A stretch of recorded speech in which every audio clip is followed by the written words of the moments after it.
শিক্ষার্থীবৃন্দ, আমরা 2 নাম্বার শেষ করেছি। এবার চলো কিছু শব্দার্থ জেনে নিই।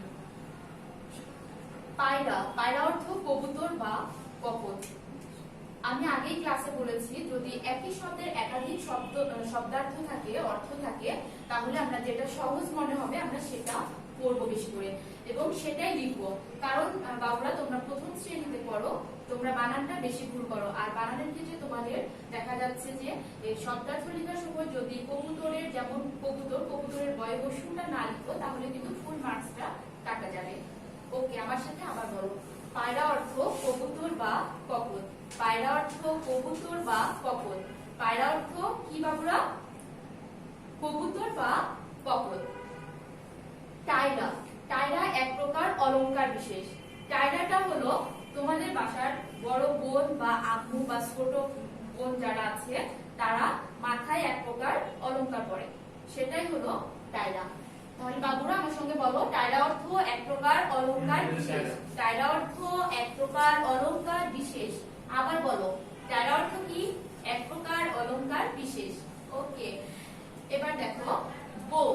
বউ অর্থ বধূ, গিন্নি বা পত্নী। বউ অর্থ কি? বধূ, গিন্নি বা পত্নী। বউ অর্থ কি বাবুরা? বধূ, গিন্নি বা পত্নী। পালকি, পালকি হলো মনুষ্যবাহিত এক প্রকার যান। পালকিটা কি? মনুষ্যবাহিত এক প্রকার যান। যেমন যানটা কি? যানবাহন। আমরা যেমন বাসে উঠি, মোটরসাইকেলে উঠি বা রিকশায় উঠি, ঠিক তেমনি ওইগুলো যে চাকার সাহায্যে চলে বা যন্ত্রের সাহায্যে চলে, কিন্তু পালকিটা এমন একটা যানবাহন যেটা মানুষ নিয়ে যায়, মানুষ বহন করে। তাহলে বাবুরা আরেকবার বলি, পালকি অর্থ মনুষ্যবাহিত এক প্রকার যান। পালকি অর্থ কি? মনুষ্যবাহিত এক প্রকার যান।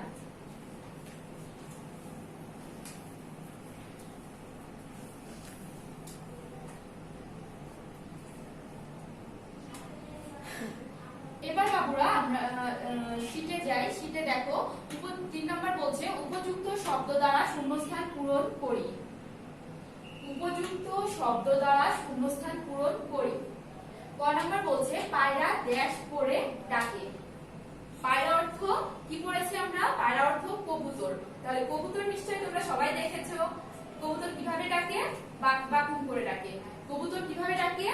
বাক বাকুম করে। তাহলে আমাদের শূন্যস্থানে কি হবে বাবুরা? বাক বাকুম। তাহলে সবাই লিখে ফেলো।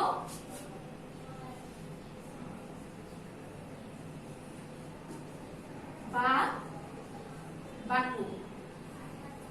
খ নাম্বার বলছে পায়রা মাথায় ড্যাশ দিয়ে ডাকে। পায়রা মাথায় ড্যাশ দিয়ে ডাকে। পায়রা মাথায় টায়রা দিয়ে ডাকে। আমরা কবিতার লাইনে কি পড়েছি? বাক বাকুম পায়রা মাথায় দিয়ে টায়রা।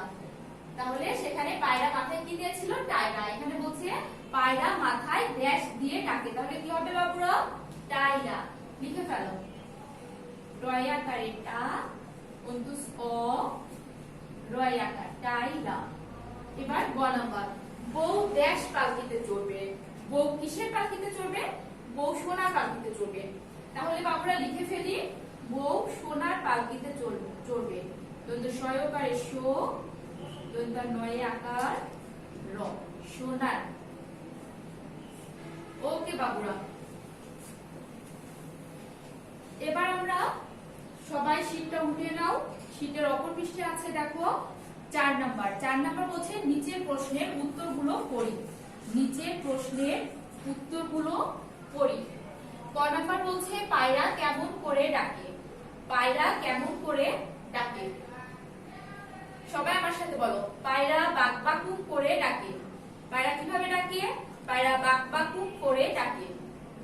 এবার বলো তো বাবুরা, তোমরা বলো পায়রা কেমন করে ডাকে? পায়রা বাক বাকুম করে ডাকে।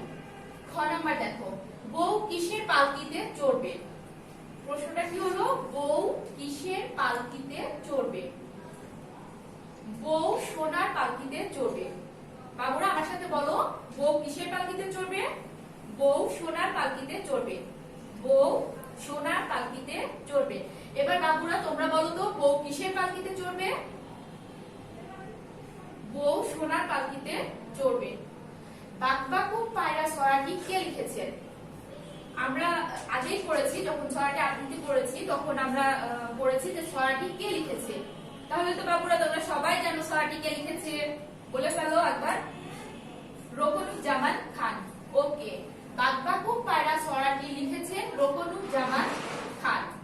আমি আগেই বলেছি বানানটা একটু কঠিন আছে, তোমরা খুব ভালোভাবে মুখস্থ করে নিবা যেন ভুল না হয়। তাহলে আরেকবার বলো, বাকবাকুম পায়রা ছড়াটি লিখেছেন রোকনুজ্জামান খান। বাকবাকুম পায়রা ছড়াটি লিখেছেন রোকনুজ্জামান খান। ওকে, ঘ নাম্বার, পায়রা মাথায় কি দিয়ে ডাকে? পায়রা মাথায় কি দিয়ে ডাকে? পায়রা মাথায় টায়রা দিয়ে ডাকে। পায়রা মাথায় টায়রা দিয়ে ডাকে। এবার বাবুরা বলো তো, পায়রা মাথায় কি দিয়ে ডাকে? পায়রা মাথায় টায়রা দিয়ে ডাকে। কে সোনার পালকিতে চড়বে? কে সোনার পালকিতে চড়বে? বউ সোনার পালকিতে চড়বে। বাবুরা তোমরা বলো, কে সোনার পালকিতে চড়বে? বউ সোনার পালকিতে চড়বে। কে সোনার পালকিতে চড়বে? বউ সোনার পালকিতে চড়বে। বাবুরা আমরা ক্লাস ইন্টারভিউতে বারবার বলেছি যে যখন আমরা প্রশ্নের উত্তর লিখব, প্রশ্নের উত্তর লিখতে গিয়ে দেখা যাচ্ছে প্রশ্নে আমাদের পুরো অ্যানসারটা প্রায় থেকে যায়, শুধু একটা দুটা শব্দ আমাদের আলাদাভাবে মুখস্থ করে লিখতে হয়।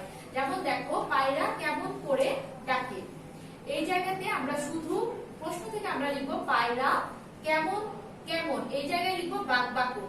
তারপরে দেখো করে ডাকে, প্রশ্নে আছে করে ডাকে, তাহলে আমরা শুধু এখানে মুখস্থ করতে হবে বাকবাকুম এই বানানটা। তারপরেরটাতে দেখো, বউ কিসের পালকিতে চড়বে, প্রশ্নে আছে উত্তর হবে বউ সোনার পালকিতে চড়বে। তাহলে আমাদের প্রশ্ন থেকে আমরা পাচ্ছি বউ কিসের জায়গায় লিখবো, সোনার পালকিতে চড়বে। ওকে, তোমরা এভাবে একটু মনোযোগ দিয়ে পড়াশোনা করবে, তাহলে অনেক ভালো করবে। এবার বাবুরা দেখো, মৌখিক। মৌখিকে ক নাম্বার বলছে সোনা শব্দটির অর্থ বলুন। আমরা আগে কিছু শব্দার্থ করেছি, এবার একটা নতুন শব্দ এসেছে, সেটা হলো সোনা। সোনা শব্দের অর্থ কি? স্বর্ণ। স্বর্ণ তোমরা চেনো সবাই বাবুরা? হ্যাঁ, তোমার বাসার আম্মু পরে, বড় আপু পরে, তারা সবাই স্বর্ণের গহনা পরে, তাই না? ওকে, সোনা শব্দের অর্থ স্বর্ণ। খ নাম্বার বলছে পালকি শব্দটি দিয়ে একটি বাক্য বলুন। পালকি শব্দটি দিয়ে একটি বাক্য বলুন।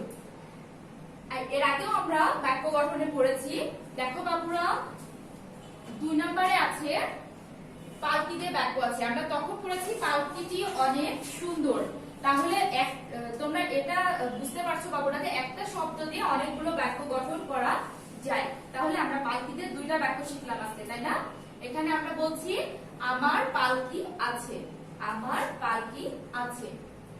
বউ কিসের পালকিতে চড়বে? বউ সোনার পালকিতে চড়বে।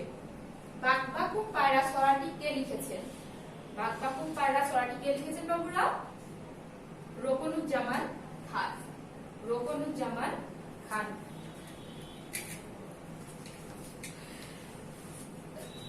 তো বাবুরা, আগামী দিন এই শীট থেকে তোমাদের ফিডব্যাক নেওয়া হবে। তোমরা বাসায় খুব ভালোভাবে পড়বে। আমার সঙ্গে তো তোমরা ক্লাসটা করলে নিশ্চয়ই খুব মজা পেয়েছো। তো আসো আমরা ক্লাস শেষে কবিতাটা আরেকবার অভিনয় করে দেখি। বাকবাকুম পায়রা মাথায় দিয়ে টায়রা, বউ সাজবে কালকি, চড়বে সোনার পালকি। ধন্যবাদ সবাইকে।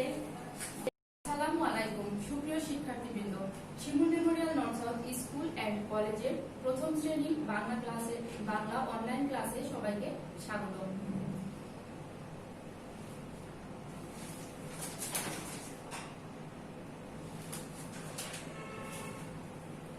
উপস্থাপনায় আছি আমি ইশরাত জাহান লাবণী। প্রিয় শিক্ষার্থীবৃন্দ, তোমাদের হাতে 6 তারিখের শীটটা আছে এবং বাংলা বইটা সবার সামনে রাখো। আজকে আমরা যে পাঠটা করব সেই পাঠের নাম হলো পাঠ 21। সবাই বইটা বের করো। পাঠ 21 পৃষ্ঠা 30।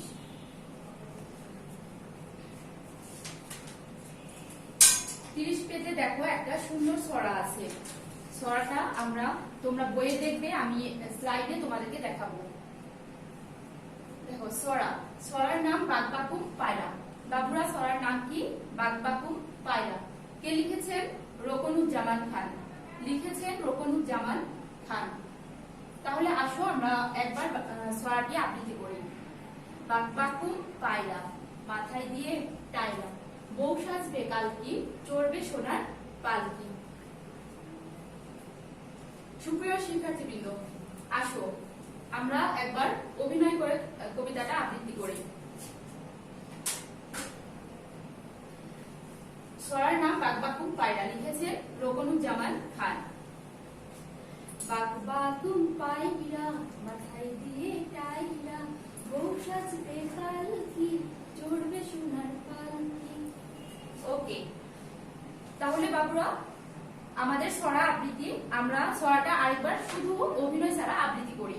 ছড়াটার নাম হলো বাগবাকুম পায়রা, লিখেছেন রোকনুজ্জামান খান। বাগবাকুম পায়রা, মাথায় দিয়ে টায়রা, বউ সাজবে কালকি, চড়বে সোনার পালকি। শিক্ষার্থীবৃন্দ, তোমরা যেহেতু প্রথম শ্রেণীতে পড়ো, তোমরা যেটা অনেক বেশি ভুল করো সেটা হলো বানান এবং ছড়ার ক্ষেত্রে কোথায় বিরাম চিহ্ন বলবে সেই বিরাম চিহ্নগুলো না দিয়ে তোমরা লিখে ফেলো।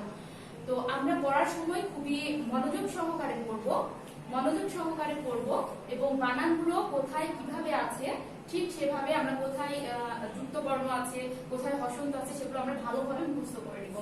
তাহলে দেখো বাবু, এখানে ছড়াটি যে কবি লিখেছেন সেই কবির নাম রোকনুজ্জামান খান। নামটা একটু কঠিন, বানানটা একটু কঠিন। আমরা একবার বানান করি, বলো আমার সাথে সবাই। রোকনু, রকার ক দন্ত ন, রোকনু জামান, জয় জয় যুক্ত আকার, নয় আকার দন্ত ন, রোকনুজ্জামান। শিক্ষার্থীবৃন্দ আরেকবার বলো। রকার ক দন্ত নয় হুসু, রোকনুজ্জামান, জয় জয় যুক্ত আকার, নয় আকার দন্ত ন, রোকনুজ্জামান খান।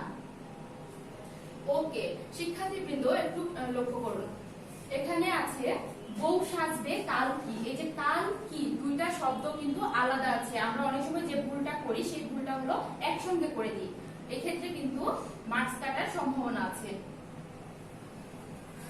ওকে, এবার শিক্ষার্থীবৃন্দ তোমরা সবাই পেন্সিলটা হাতে নাও। পেন্সিল হাতে নাও এবং তোমাদের কাছে যে শীটটা দেওয়া আছে সেই শীটটা নাও।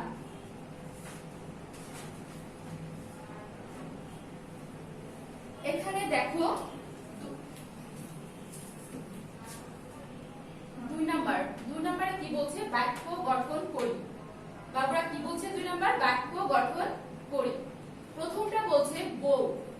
বউ দিয়ে আমরা একটা বাক্য বলবো। বাক্যটা হলো বউটি অনেক সুন্দর। বউটি অনেক সুন্দর। বাবুরা আরেকবার বলো, বউ দিয়ে বাক্য গঠন কি হবে? বউটি অনেক সুন্দর। ওকে, আমরা এটা লিখে ফেলি।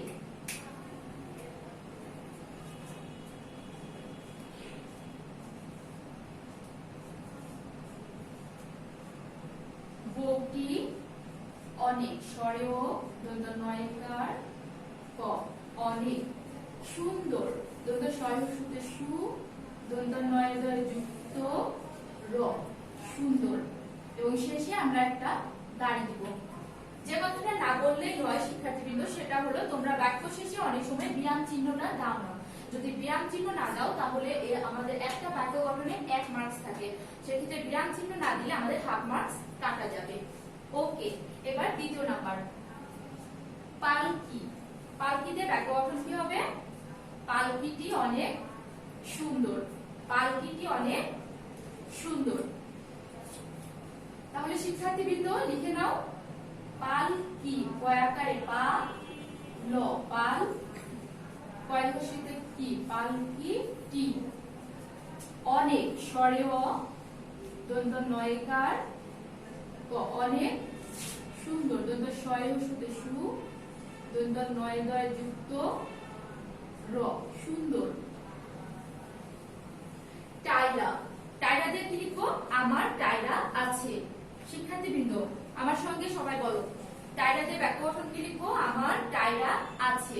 আরেকবার বলেন, আমার টায়রা আছে। ওকে।